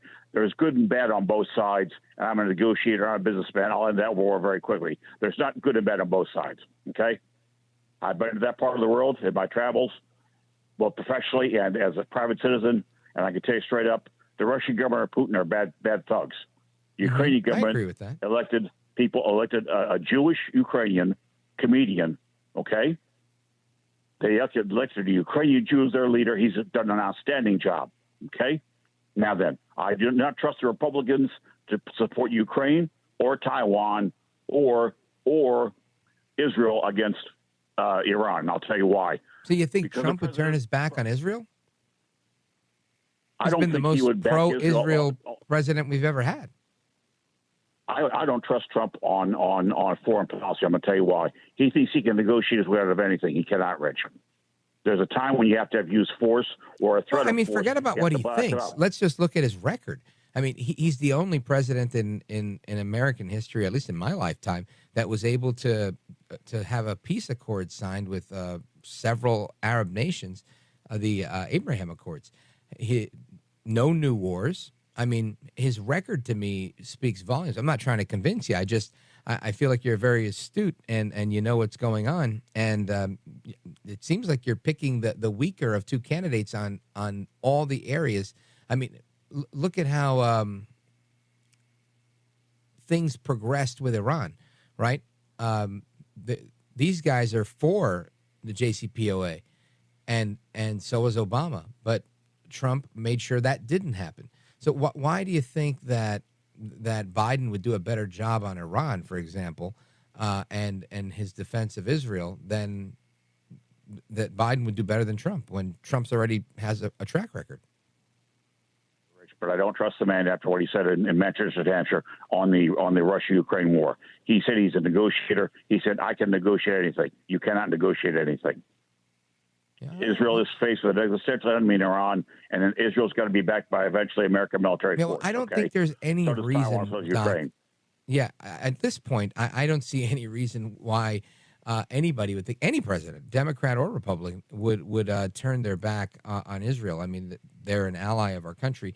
Even Obama, who was spying on their elections and was clearly anti-Netanyahu, was in bed with Iran, in my opinion. Even him, he faced so many hurdles to do those things because of the alliance that we have with Israel. So I guess this is one of those things where we won't agree. And it's not my prerogative to get Trump any votes. But I just think the price that we're going to pay for somebody that's going to stand up to Iran, somebody that's going to stand up to China, and somebody that's going to stand up to Russia is a heck of a price in voting for Joe Biden again, when any Republican, I'm talking Tim Scott, Ron DeSantis, you name it, any one of them would do a better job than Joe Biden, in my opinion. But very interesting points. Thank you, Doc. 833-482-5337. Coming right back.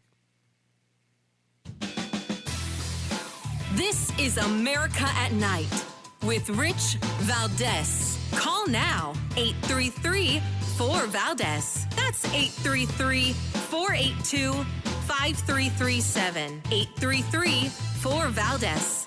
That's Valdez with an S.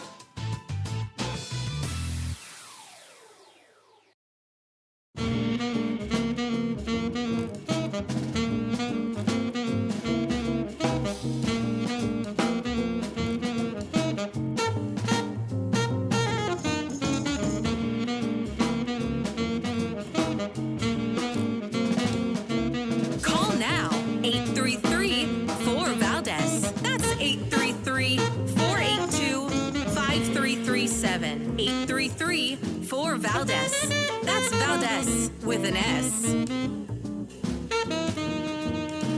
All right, America, welcome back. And my head is still spinning.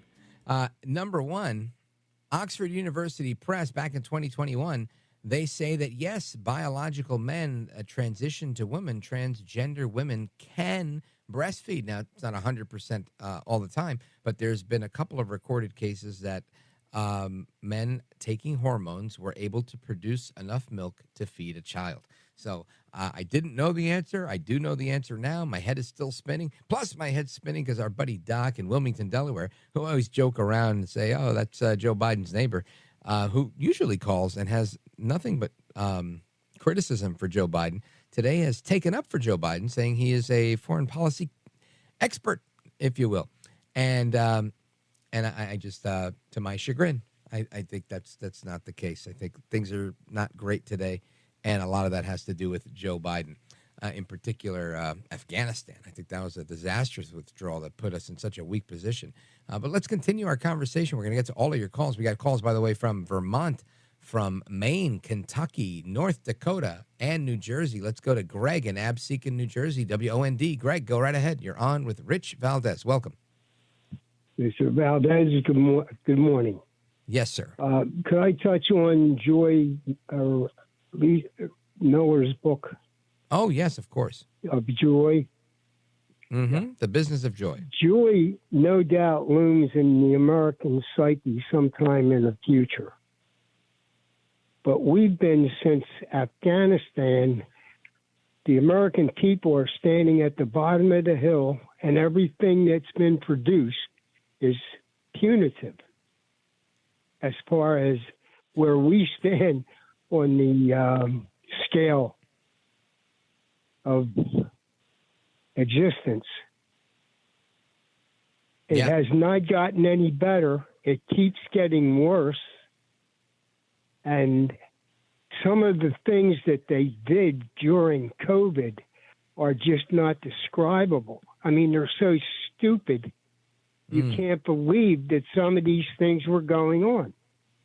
Yeah, a lot. I got to tell you, many of us are struck with incredulity, right? You're just like, is that really happening? Yeah, I totally agree with you, Greg. I think you're onto something there. Both the Afghanistan withdrawal and the way that COVID was handled. I mean, when Gavin Newsom, the governor of California, when he said that people that were in the church choir couldn't sing because they were breathing too hard or too heavy, that this wasn't allowed, but people were allowed to march and to protest and to do whatever, even if they're having church outside. This, to me, was just so bizarre. And it's just one of many examples where things like that happen. So I think you're right. Let us continue. Let's go to Otis, Morgantown, Kentucky. Hello, Rich. Hey, Otis. What's up, my man? Welcome. I just want to speak with you, man, buddy. Sure enjoy listening to you every night, I want to say. And that guy was talking about Trump not having no foreign policy or anything. Listen, I was born when Eisenhower was in there. I don't know if any other president brought bones of the Korean War veterans back. Yeah. Yeah, excellent point. I didn't remember that. I remember it now that you're bringing it up. But you're right. That was decades in the making.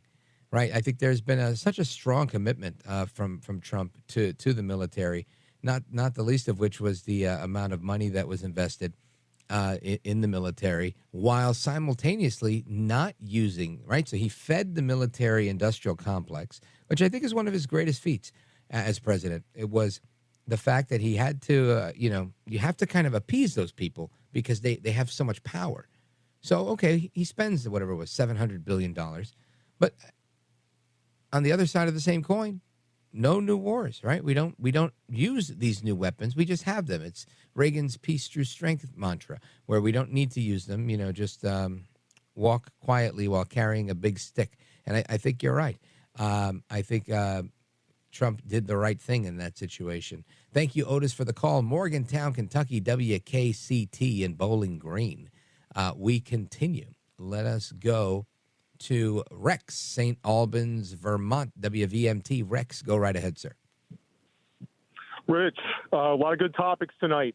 Incredulity is definitely the word. Our country is very crazy. I am proud to be an American. You can't take that away from me, and that's my people. That's our heritage. Amen. Everything that makes America great. The geography, our culture. Look, this guy in Wilmington is crazy. He says he's proud to be an American. He calls in and starts talking about how we got to go to war for all these countries for Israel. We're sending all this money to Ukraine right now, all of these deadly weapons, and to me, it's clearly a criminal country. To me, Joe Biden is clearly a criminal. I think people are insane. And this dictator, Zelensky, who, as he pointed out, is this Jewish guy, is oppressing Christians over there. And they're shutting down the churches. It's absolutely insane. We don't need to be sending Americans off to die. We have so many veterans homeless in the streets here, suffering, killing themselves, dying of drugs every day. It's terrible. What we should be proud to be Americans and proud of these men who suffered and died and lost their limbs and lives, and their families are torn apart because they tried to do the right thing and serve our country in some of these wars, many of which were misguided. But these men are doing the right thing, and we need to take care of the veterans. 100%. I think you always got to take care of the veterans. I don't know about Zelensky's oppression of Christians per se. I know there's a lot of stories that come out of both of their disinformation, misinformation machines. But yeah, I don't nominate Zelensky for the sainthood any day of the week. I think you're right that there's a lot of criminality on all sides over there. I think it's corruption runs amok in that part of the world. And it does so here as well, right? Especially in Washington. But I think they've got us beat by a mile over there. And our goal is to not become like that. And if we're worse than them, at least we do a better job covering it up. Thank you, Rex. I appreciate it. Interesting thoughts. St. Albans, Vermont, WVMT. Big shout out to everybody over there. Let us, let's see. Let's go to Emmanuel, Fargo, North Dakota, KNOX. Emmanuel, go right ahead. You're on with Rich Valdez. Welcome. Yeah, I want to stress on Trump because I was hearing you guys saying that Trump will do a better job than Obama, than Biden. One of the things is that Trump don't understand foreign policy. What makes America the world superpower? Well, let me ask you, out of the people you just mentioned Obama, you mentioned Biden, you mentioned Trump. Which one of those three was able to achieve peace in the Middle East and get a peace treaty signed by multiple Arab nations with Israel? Trump. Right. And this is the guy that doesn't understand foreign policy. He's also the one that didn't make any new wars. I think people don't expect him to do things the way he does them. But when we look at the bottom line and forget about his orange hair and this and that and the other, and look at the actual results, I think he nails it every time on foreign policy. And that's just my opinion. I think Trump's a pretty smart guy when it comes to that stuff. Emmanuel, thanks for the call. Big shout out to everybody in Fargo, North Dakota, KNOX. And we're coming straight back to your calls and more. I am Rich Valdez, 833-4-VALDEZ. Don't go anywhere. We're coming right back.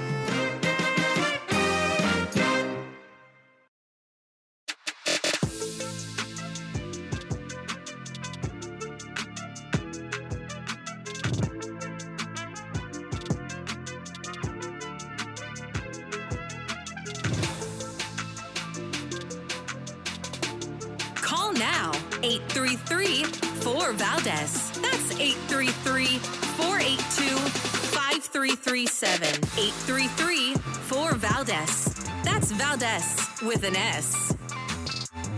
So again, just a reminder here, Bud Light, no longer the number one beer. We knew that. Got boosted ousted, I should say, by Modelo. But it's not even in the top 10 of the most popular beers in the U.S. Bud Light is outside of the top 10. That's interesting when it was the number one beer for so long. And interesting story coming out of Chicago. Chicago police officers accused of having sex with illegal immigrants being housed inside of their precincts. I'm going to get to that a little bit more in depth as we move forward. And again, the stuff we're talking about with respect to trans individuals that are able to breastfeed, or what they're saying, chest feed, which I didn't even know that was a word, but now I know it is possible, at least in one instance. The University of Security. The Oxford University Press has at least one documented incident of a biological male that transitioned to a woman and was able to breastfeed. So, needless to say, I have no socks. These headlines and some of these calls are knocking my socks off. Let's go back to your calls. Let's go to Allison, Portland, Maine, WLOB. Go right ahead. You're on with Rich Valdez. Welcome. Hi. I'll just start in. I'm really trans. I had the whole thing done 40 years ago, surgery and everything. And I think a fair bit of the trans stuff that's going on right now is pretty absurd myself. I'm kind of a bit conservative like Caitlyn Jenner. But at the same time, I don't like these group hates, these 5-minute hates, like out of 1984, that seem to be on so many of the radio shows nowadays. So Be I'm specific. kind of, What are we talking about? These 5-minute hates. What are you talking about? Well, so many of the right-wing hosts will rant about transes. It seems to be their favorite whipping boy or girl or trans. It's their favorite thing to hate on, and it's very exhausting for me. And but at the same time, as I said, at the same time, I don't agree with everything. I don't think I don't think that boys transitioning to girls should be competing in the sports. That's one thing I don't believe in at all. And so it's just difficult for me because I guess I don't totally fit on either side. If, for example, I think that thing everybody wanting to be called they and all that, I just think is really weird. And I guess everybody could call me really weird. But personally, I think unless you're possessed by demons or have multiple personalities or something, you really shouldn't be called they. But hey, it doesn't really offend me that much.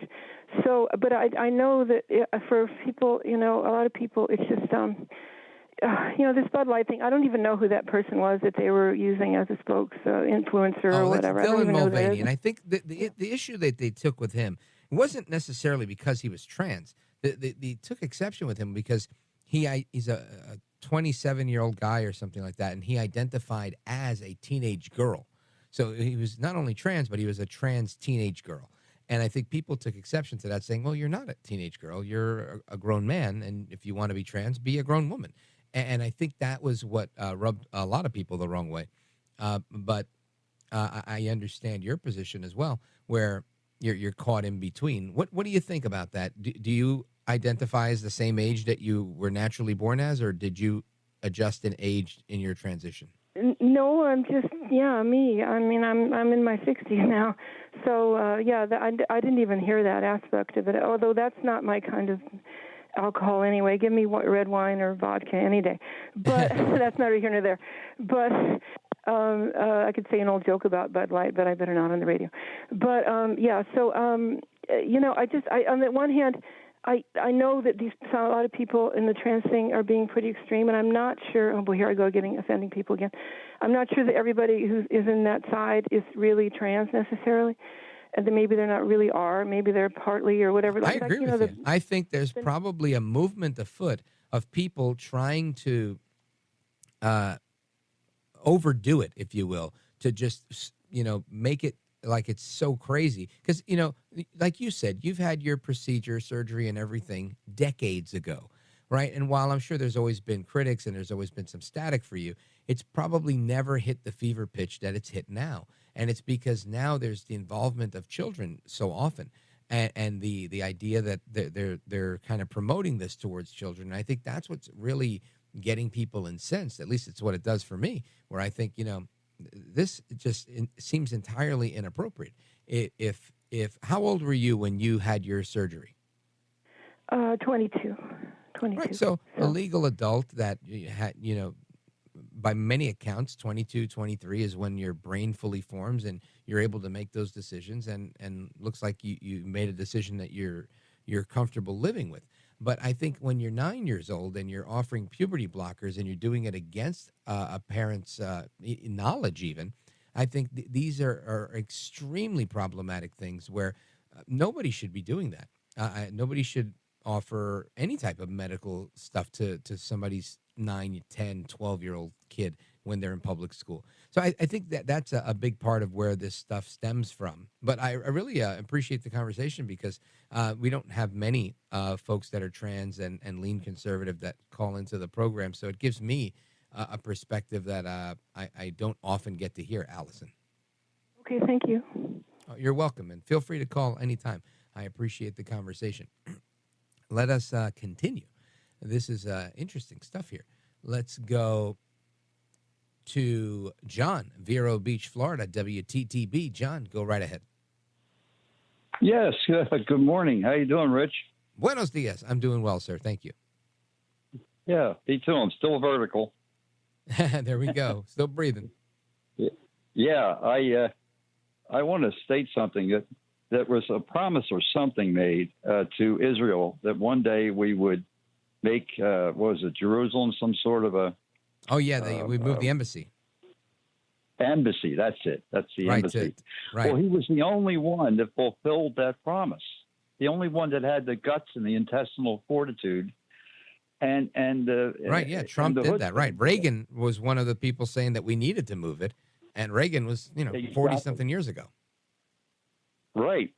So this was a promise fulfilled. It was huge, because when he did that, of course, he was getting blowback from a lot of the other, Middle Eastern entities, whatever, But at least he had the guts to do the right thing. He did the right thing, And I agree. And also he was at every rip stitch as he was trying to push and get a wall built.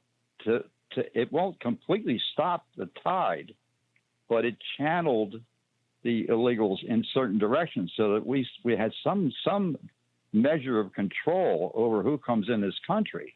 And at every rip stitch, they blocked them every way they could. It's a shame. Yeah, and then in certain areas where they have the old existing fencing that they have, they're simply cutting right through the fence and walking right through. And this was why I think when the initial issue with the border wall, he was saying, you got to make it kind of convex at the top so that people can't climb it, and you got to make it kind of weld-proof. And it just, he was trying to figure out the best way to secure the border. And the amount of flack that he got, I think, was just unfair, honestly, because he was only trying to do what I think so many Americans wanted to actually happen. But yeah, excellent point, John in Vero Beach, WTTB. How's the weather in Vero Beach? Sounds very hot. Very hot is what it is. And I plan to visit Vero Beach pretty soon. All right, let's see. Where do I go from here? I'm going to go to Gary, Ridgefield, Connecticut, WLAD. Great station. Excellent morning show. Gary, go right ahead. Hi, Mr. Valdez. I'm glad to hear that your voice is sounding better. It sounds like you're feeling better too. Oh, thank you. Yes, I was. I wasn't feeling badly, but I just couldn't talk, and it was horrible. And yeah, thank God it's coming back. I'm on the mend. I'm able to get through 3 hours, minimal coughing and throat clearing, and I'm thinking by Monday I should be like 100%, but I feel like a good 90% now. And thank you. I appreciate your well wishes. What's on your mind, Gary? Well, I imagine millions of people are happy that you're getting your voice back. Yeah, and that I don't sound like Anthony Fauci like I did last Friday, right? And welcome back. No, you never sounded like Anthony Fauci. That's you're very kind. We all give you more credit. I wanted to say a couple things. First of all, tonight you mentioned a story about two kids that killed their Spanish teacher because they weren't happy with the grade that she gave them. Mm-hmm. Well, it made me think that some people, most people are good, but everybody is capable of making mistakes. So there's such a thing as right and wrong, and any person is capable, and any person, good or bad, is capable of making a mistake, and I think that can be forgiven. But what I don't think should be forgiven, or what I can't forgive, is people who are evil, who are simply evil, and have no conscience about committing acts of evil. And that's how those kids struck me. Another wonderful example of a baseball person like bat that to a teacher for a bad grade. That sounds evil. Yeah, I can't really think of a better word to describe it. And unfortunately, I would put Vladimir Putin in the same category. But the one other thing I wanted to say was I just wanted to make a comment about Donald Trump. Go right ahead. A criticism and a credit. Credit, he helped strengthen NATO. Where would Ukraine be today without the help of NATO? Criticism, he called Vladimir Putin a genius. I would have a very hard time voting for anybody that called Vladimir Putin a genius or gave him any form of credit whatsoever. That guy's a monster. Yeah, and you know what, Gary, I agree with you. I think Putin's a monster. I think Trump is a New York businessman, and he's really shrewd in how he deals with people. And one of the ways that I've noticed he's always done, whether he was talking about President Xi, any formidable adversary, he's always paid them some sort of respect, saying, I respect them very much. They're a very, very brilliant person, very smart person, very tough person, giving them some sort of superlative to give them some ground. And, something Trump said to me on this program, he said, hosting a show that was once hosted by Larry King, it's not an easy gig. Because if you're too nice to the guest, the listeners don't want to hear it, the interview. And if you're too tough to the guest, the guest won't come back. And nobody else will want to come on the show as a guest. So he said, you've really got to strike that balancing act. And I think it's the same exact thing when you're dealing with these foreign leaders. You may want to blow up their country, but you don't want to blow up their country, right? So you got to work with them. And I think that's the way that he does it. And I'm open to hearing any criticism people have on anybody. We may not like it, but I think it was effective. I think Putin didn't try all the stuff he's doing now while Trump was in office. Anyway, Gary, I got to take a pause here, but I appreciate the call. Big shout out to WLAD, great station, Richfield, Connecticut. Howdy, everybody. We're coming right back. Don't go anywhere. This is America at Night with Rich Valdez. Call now, 833-4-VALDEZ. That's 833-482-5337. 833-4-VALDEZ. That's Valdez with an S.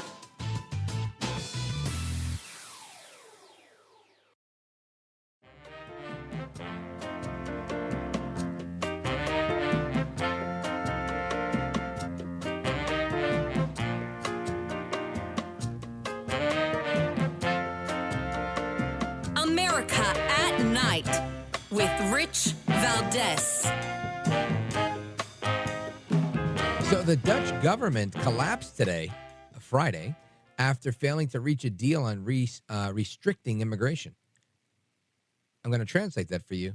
A European government has been broken by immigration. If you don't think that can happen in this country, just give it more time. More time, more open border, more people will meet the same fate. Of course, we're not the Dutch government when we can take on a little bit more.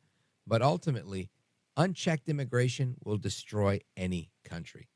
So now they have a caretaker government in place, and they're going to have to reelect everybody. Really just a crazy situation. Let's go to Kara, Eugene, Oregon, KGAL. Kara, go right ahead. Hi, good evening, or good morning back there where you are. Yes. I'd like to make a little comment of, okay, now I have to not get nervous. Here we go. I have two things to say. Okay, I'll roll it into one.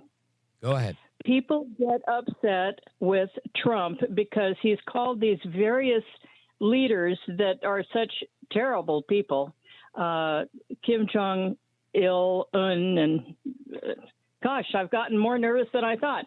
Anyway, you got it right. Yeah. He tells them that he talks about Putin and different ones as having genius or being good at this or that.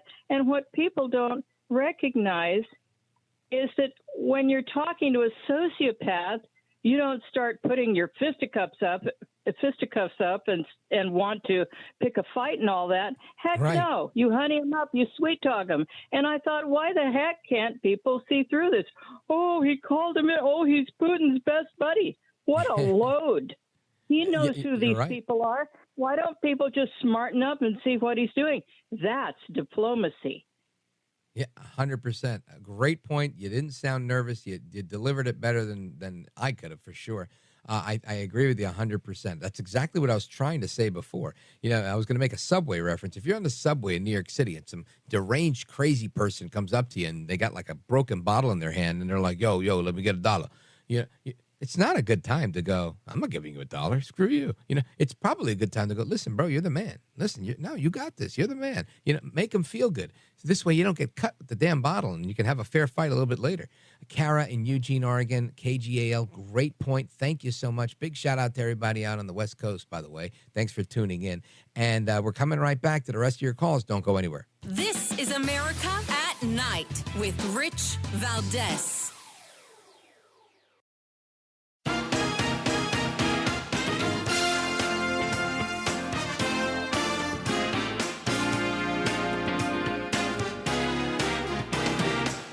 America at Night with Rich Valdez. I love the Caribbean. Listen, I go to the Caribbean. I get the best tan there. I mean, super dark. And it lasts for like months. Anyway, let us continue. Kurt, Nashville, Tennessee, WBCF, coming out of Florence, Alabama. Go right ahead quickly. Okay, it's an excellent program tonight, Rich. Oh, thank you, I enjoy your program every night, and I just wanted to say some positives for President Trump. I saw a list one time of his accomplishments in 4 years. It was a list of all kinds of policy changes, initiations, everything he did in 4 years. It was over 200 major items, and what? You're right. In our situation, we're in such a crisis economically. A mathematician calculated the height of $100 bills that are equivalent to our $32 trillion debt. New $100 bills stacked on top of each other, 54 miles high. We need a guy with some economic Isn't that experience. crazy? Yeah, it's like a skyscraper, like a ton of skyscrapers on top of each other. Absolute insanity. And Kurt, you're 100% right. I've got a buddy who runs a restaurant, and he's telling me, it's not as busy as it used to be, when we started. And they started during Trump's term. And he says, it has nothing to do with Trump, by the way, but, we did a lot better under Trump. And I just laugh. I'm like, all right, whatever. You're just saying that because you don't like Trump. Pat in Sedona, Arizona. Thank you, Kurt, by the way.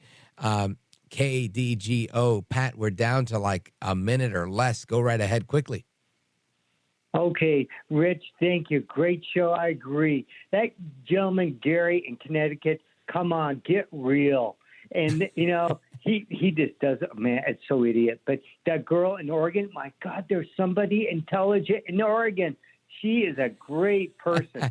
Well, yeah, I hope she'll call back. They talk about Trump. Well, how about Joe Biden and his son? Over the week, we had to listen to that stupid submarine. Sad, I agree. Sad that those people died, but they just tore that story up and down. You're right, and they let it linger, right? They had this search when it turns out they already knew that there was an implosion that they heard, but we didn't think we heard it. We weren't sure. Pat, thanks for the call, brother. Take care. Good night. God bless. Hasta la próxima. Until the next time. We're going to do it again. Have a great weekend. I'll be with you guys on Monday. Until then, keep it locked right on this station. There's a lot more programming. I'm Rich Valdez.